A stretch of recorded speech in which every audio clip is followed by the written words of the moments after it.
ये है कि रामचरितमानस की प्रतियां उत्तर प्रदेश में जलाई जाती हैं। ठीक है ना।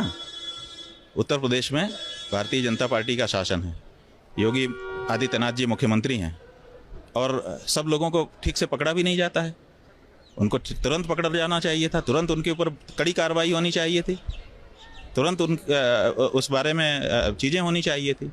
तो अब जला दिया, जला देने के बाद चल रहा है ऐसे ही वक्तव्य पे वक्तव्य। आप कई लोग हमसे कह रहे हैं फेसबुक पर कि शंकराचार्य जी क्यों नहीं बोल रहे हैं। भाई सवाल है कि शंकराचार्य जी के पास अख्तियार क्या है। हमारे पास पुलिस होती तो हम अभी तक जिन जिन लोगों ने माचिस जलाई है ना रामचरितमानस के विरुद्ध, हम अभी तक खड़ा कर देते, खड़ा कर दिया जाना चाहिए। इस तरह की चीज़ें इस देश में नहीं फैलनी चाहिए। और ये राजनीतिज्ञ जो हैं ये बहुमत कहते हैं कि बहुमत जिसके पास होगा वही होगा। तो अभी रामचरितमानस के बारे में सर्वे करवा लो देश में, बहुमत किसके पक्ष में है, रामचरितमानस के विरोध में है कि पक्ष में है। 99% से ज़्यादा लोग रामचरितमानस के पक्ष में है इस देश में। फिर ये नगण्य 2-4-10 लोगों की बातों को चैनल वाले भी फैलाते हैं और उस पर चर्चा होती है। इनकी गिनती क्या है। रामचरितमानस ने इस देश में आज़ादी लाई है। रामचरितमानस पढ़ करके हमारे गुरुजी स्वतंत्रता संग्राम में भाग लिए थे। रामचरितमानस पढ़ के हम लोगों को पता चला कि वानर भालू भी चाह लें तो लंका के राजा रावण की से वो जला सकते हैं लंका को और रावण को परास्त कर सकते हैं। समझे कि नहीं।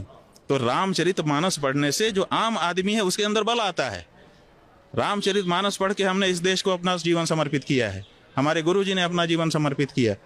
हम लोग रामचरितमानस पढ़ के देश की सेवा में लगे हुए लोग हैं। रामचरितमानस का कोई छोटा मोटा योगदान नहीं है।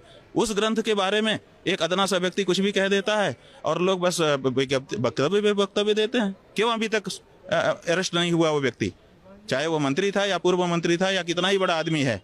रामचरितमानस जैसे ग्रंथ जो कि अघोषित रूप से भारत का राष्ट्रीय ग्रंथ है, राष्ट्र में सबसे ज़्यादा इस समय पढ़ा सुना कहा जाने वाला ग्रंथ रामचरितमानस है।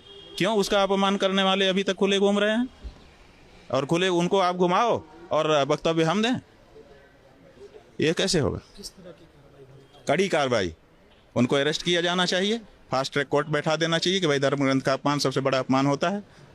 अगर वो दोषी हैं उनको दंड करो, आपके कानून में जो भी दंड की व्यवस्था है वही कर दो। हम कहते हैं 1 दिन की सजा करो, लेकिन सजा तो कर दो, सजा याफ्ता तो हो जाए वो क्यों नहीं कर रहे हो आप, उसमें क्यों विलम्ब करते हो। अब मुकदमा भी पंजीकृत हो जाएगा तो 15 साल बाद फिर जब ये उनके विपक्ष में एक नेता खड़ा होगा तब फिर वो मुकदमा खुलेगा, नेता नहीं खुलेगा। ये जो तरीका है इसके कारण सबका मन बढ़ा रहता है।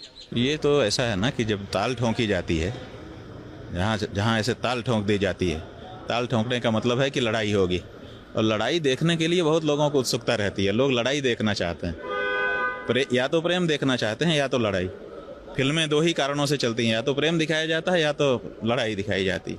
तो लड़ाई में भी बहुत लोगों की रुचि होती है, तो उस रुचि को जागृत करते हैं ऐसे लोग ताल ठोंक ठोक करके। ये कभी लड़ते नहीं हैं। देखिए ये केवल ताल ठोकने वाले लोग हैं, चाहे इधर हों चाहे उधर हों। ये लोग लड़ाई कभी नहीं करेंगे। ये लोग केवल ताल ठोकेंगे और खूब मंजमा इकट्ठा करेंगे और खूब मंजमा इकट्ठा करने के बाद फिर अचानक दूसरी बात शुरू कर देंगे। जैसे जादूगर वो सड़क पे जो दिखाता है ना, हम लोगों ने बचपन में देखा, एक रुमाल को खड़ा कर देगा ऐसे लपेट करके, कहेगा अभी ये रुमाल चलेगी, अभी मोर चलेगा, अभी ये मोर का रूप धारण कर, और खूब देर तक करता रहेगा और बीच बीच में कहेगा कि अब चलने वाली है, अब चलने वाली है, लेकिन चलेगी कभी नहीं। रुमाल चल ही नहीं सकती है, उसको तो दवाई बेचना है। तो जब सारे लोग इकट्ठा हो जाएंगे कहेगा कि ये वाली दवाई ले लो, इससे ये ठीक हो जाएगा, और 10-20-50 लोगों को बेचा, फिर उठा लिया रुमाल, चल दिए। ऐसा वाला मामला है।